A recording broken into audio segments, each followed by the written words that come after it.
have a recurrent spend year after year, locking that spend in. We're providing that support here and now to provide immediate relief to Australians. That's why the 25 cent a litre cut in fuel is important. It's why the $1,200 tax rebate back to Australians who are working harder than ever under this government just to pay their bills. That's really important as well. And we will always manage the economy more effectively, and Labor will always spend more. And when you do that, you drive up inflation, which will drive up interest rates, and interest rates will always be cheaper under a coalition government. Yeah. We're just going to do one each today because we're really up against the clock. Ms Dutton, yes, could I just ask, it's a double barrel if you don't mind, could I just ask for your reaction to the vandalism of your office in your electorate this morning? And also, you just talk about getting inflation down. Do you know what the current inflation rate is? I'll come back to that in a second. But firstly, in relation to the office, I want to make sure that we have disagreements, and we can have disagreements, that's fine. But we need to do it better than we have at the moment. And see Green supporters and others out there shouting at booths, at some of the... We employ security guards now at booths because ETU workers and CFMEU workers intimidate older ladies. And you see the vandalism that is outrageous.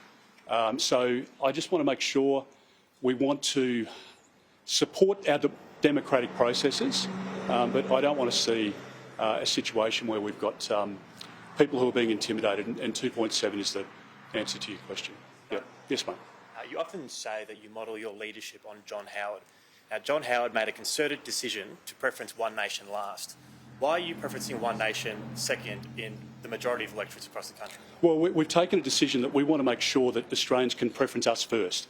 That's the most important way to be able to change this government, and I want to make sure that we can change the government so we can get our country back on track. That's the reality. And I want to make sure that we can support Australians with their cost of living crisis. And you can do that by voting one for your Liberal or National Party candidate, and that's exactly what we'll do. Why are you preferencing One Nation?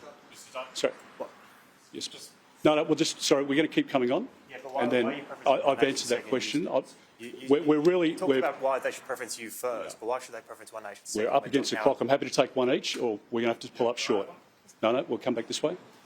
You've touted your party's plan to address domestic violence. I was just wondering how you would be able to explain to me how that plan squares with keeping a candidate who blamed someone's mother for their daughter experiencing domestic violence. I know you're going to say that the candidate apologised for those comments, but doesn't it demonstrate the strength of your commitment to the issue if an apology is enough for someone to sit in the party room? Well, it shows, I think, our resolve and my lifetime resolve in terms of defeating the scourge of violence against women and children. That's been the position I've taken, and I've demonstrated that both through words and action from the police officer right to this very day, in terms of the money that we've invested, the actions that we've taken, the visas that we've cancelled of serious offenders who have committed sexual offences against women, for example.